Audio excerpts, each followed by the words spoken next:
Hello. Uh, let's read. Law 23. Concentrate your forces. Judgment. Conserve your forces and energies by keeping them concentrated at their strongest point.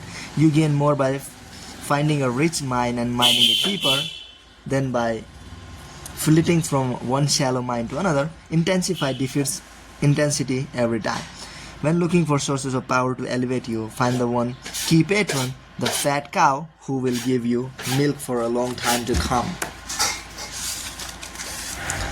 Transgression of the law. In China in the early 6th century BC, the kingdom of Wu began a war with the neighboring northern provinces of Middle Kingdom.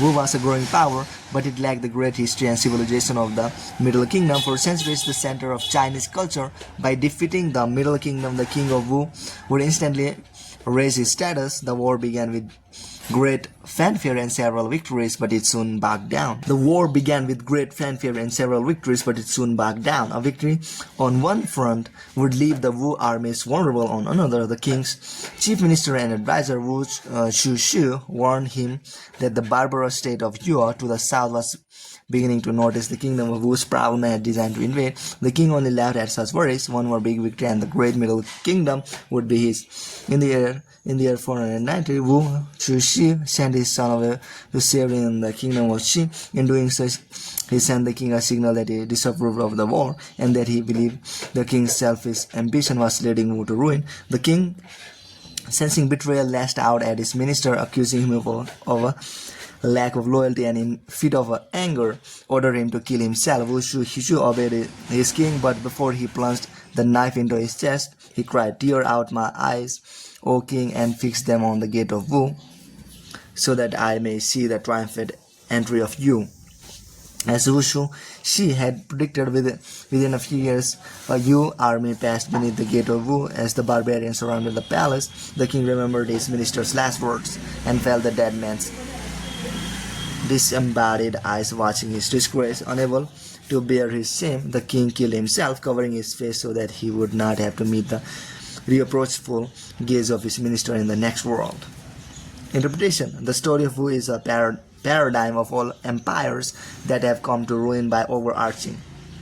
Drunk with success and sick with ambition, such empires expand to grotesque proportions and meet a ruin that is total. That is what happened to ancient Athens, which lusted for the faraway island of Sicily and ended up losing its empire. The Romans stretched the boundaries of their empire to encompass vast territories. In doing so, they increased their vulnerability and the chances of invasion from yet another barbarian tribe. Their useless expansion led their empire into oblivion. For the Chinese, the fate of the kingdom of Wu serves as an elemental lesson on what happens when you dissipate your forces on several fronts, losing sight of distant dangers for the sake of present gain. If you are not in danger, says Sun Tzu, do not fight.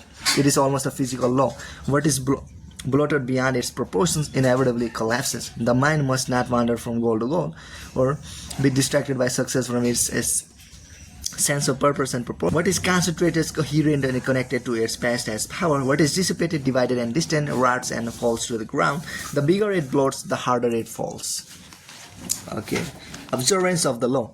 The Rothschild banking family had humble beginnings in the Jewish ghetto of Frankfurt, Germany. The city's harsh laws made it impossible for the Jews to mingle outside the ghetto, but the Jews had turned this into a virtue. It made them self-reliant and jealous to preserve their culture at all costs. Meyer Amschel, the first of the Rothschild to accumulate wealth by lending money in the late 18th century, well understood the power that comes from the kind of concentration and cohesion. First, Meyer Amschel allied himself with one family, the powerful princes of the Hernan Texas.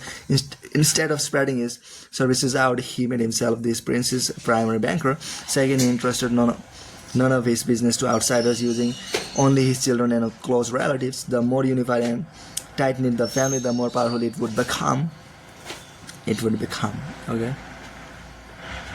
Soon Meyer Amschel's 5 sons were running the business, and then Meyer Amschel lay dying in 1812. He refused to name a principal heir, instead setting up all of his sons to continue the family tradition so that they would stay united and would resist the dangers of diffusion and of infiltration by outsiders. Once Meyer Amschel's sons controlled the family business, they decided that the key to wealth on a large scale was to secure a foothold in the finance of Europe as a whole, rather than being tied to any one country or prince.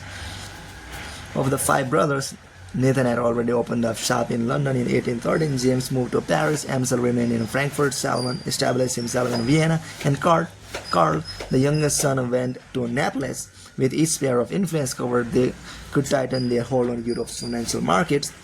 This widespread network, of course, opened the Rothschild to the very danger of which their father had warned them: diffusion, division,